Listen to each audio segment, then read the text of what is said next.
छंद आरंभ शरत काल शिवंक भली आडंबर बहन करी आसीछि बोली कवि वर्णना करिसंती। शिव काल बा मृत्युर अंत बा शेष करी आडंबर बा प्रताप प्रकाश कला भली शरत काल वर्षा रूपी काल को शेष करी गर्भ बहिला। घना घन बा वर्षा रूपी मत्त हस्ती को केसरी सरी बा सिंह बली खंड खंड कला शरत काल। बर नवविवाहिता कन्या को आलिंगन करी निजर शोभा बढ़ाइबा भली कन्या मासरे प्रकट होउथिबा शरत काल शोभायुक्त हैला।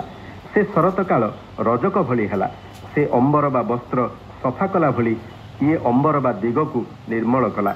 लुब्धक बा लोभी शबर शରରେ कृष्णसार मृग हत हैला भली शरत ऋतु वर्षार कृष्ण बा कला मेघर सार बा बल को हत्या करिदेला। पुष्कर बा पुष्करिणी रे केउट तरणी बा नौकार लीलावर्धन बा नौका धरी खेलिला भली शरत काल रे पुष्कर बा आकाश रे तरणी बा सूर्यंकर लीला हेबारु शरत काल सते जेपरि धीवर भली हैला। सरित बर बा समुद्र चंद्र और लक्ष्मी को जात कला भली शरत काल उज्ज्वल चंद्रंकर शोभा को जन्म देला। पीताम्बर श्रीकृष्ण वर्ग वर्ग सुमना बा रमणी मान को उत्फुल्लित कला भली शरत काल बहु सुमना बा बहु फूल फुटाइला। बरही अर्थ अग्नि और मयूर। हेमंत ऋतु रे अग्नि मलिन हुए। शरत काल रे बरही बा मयूर ता पुच्छ टेकी नाचिला नहीं मलिन पड़ीगला। मने हेला शरत काल हेमंत भाव को नेला कि से पुणी पद्म भव बा पद्मरु जात ब्रह्मा भली हैला। ब्रह्मा भुवन बा सृष्टि को निर्मल कला भली शरत ऋतु पृथ्वीर वन बा जल को निर्मल कला। शरत कालर परिष्कार पानीर ए कवित्व भावर वर्णना बड़ अद्भुत। ब्रज गोपाल को राम आनंद रे बर देइथिले पर जन्म रे ता पुत्र हेबे बोली। क्षीर देई से प्रभु को संतुष्ट करिथिला। प्रभु कथा रखी पर जन्म रे कृष्ण हेई नंद घरे जन्मिले। प्रभु निज शपथ रखंती बोली भंज एठी रामं को बरज बरद बा ब्रजर बरदाता कही पूर्वर शपथ करिथिबा सुग्रीवर आसिबारे विलंब प्रभु को चिंतित कला बोली कहिले। एही कारणरू लक्ष्मण को पठेले सुग्रीवं को सत्वर आनिबा पाई। वर्षारे आहत व्यक्ति भली गिरी गुहा बुली सीता को खोजिले श्रीराम। जदि देखिछ तेबे कुह मु तुमको बर देवी हे पर्वत माने। सुर नबर बा स्वर्गरे एपरी शोभावती नाही। बहुमूल्य दुकूल बा वस्त्र पिंधि अन्य स्त्री माने बरणीय बोलांती। सीता किंतु ताहा नुहे। ता शरीर छुईबारु हरिद्रा बा हलदीर नाम बरवर्णिनी हैला। मो सीता क्षीण नुहे ओ पीवर अर्थात स्थूल काया मध्य नुहे। हेमभूषा बा स्वर्ण अलंकार मान ता देहर वर्ण आगरे मलिन और न्यून हो जाती। बर चीन बा अति सूक्ष्म शाढ़ी ता देहरे जड़ी होता है। केवल ता धड़ी देखी ताहा वस्त्र बोली जना पड़े। मो स्त्री लावण्य सरोवर बा तार सौंदर्य पुष्करिणी रूप नहीं। तार गति बा चालिबा भंगी हंस हारी जाई शरण पशिछि। अर्थात हंस गति ठारू मनोहर मो सीतार चलन भंगी। बर नितंबा बा श्रेष्ठ कटी संपन्ना सीतार बदन तामरस बा मुखपद्म उभय रात्रि और दिन मध्य विकास लाभ करे। अर्थात मो सीतार मुख दिन राति पद्म भली सरस रही थाए। एही छांदरे रामंकर विरह जनित मानसिक अवस्थार वर्णना करने सहित शरत ऋतु को जीवंत रूप देइछंती भंज कवि।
ଗତି ନାହିଁ ସେ ସୁରନ ବର।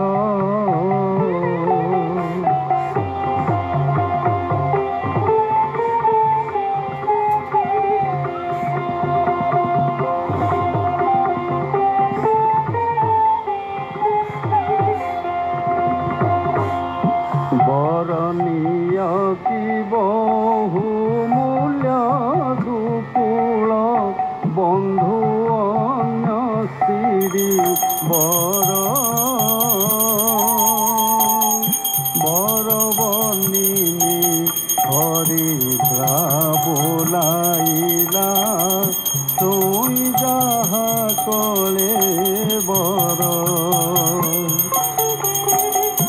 বরণে নিউণ হেম ভূষামান নোহই ক্ষীণ শিবর। বরতি নগড়ি অঙ্গে যত ধরি শিবারূপিত অম্বর।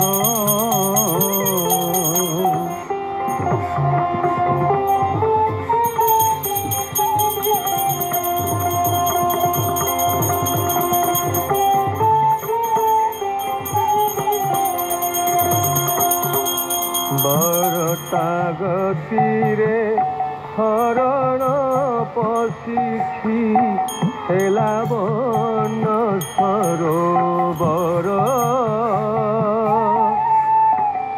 বরণী তম্বা বদন তামরস বিকাশ রাত্রি দিবর। বরতা গতিরে শরণ পশিছি হেলা বন সরোবর। বরণী তম্বা বদন তামরস বিকাশ রাত্রি দিবর।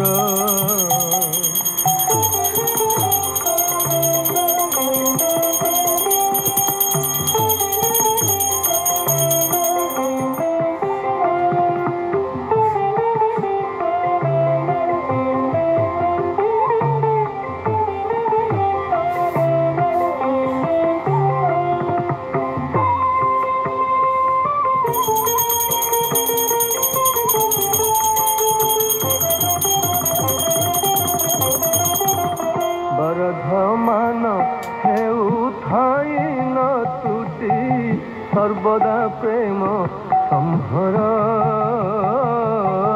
বরতমানরে তাহা আস্বাদন বিহীনে আন তুবর।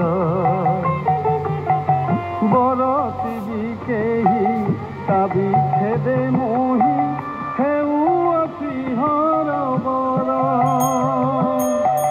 বরল সমান ঘাত করুଅছি ফুল সরে রতি বর। বরত পালনা মোয়ে কলনা হেলা বিনু সোয় বর। বরতন ভাব রতন মুদাস রতন অর্থে কবর।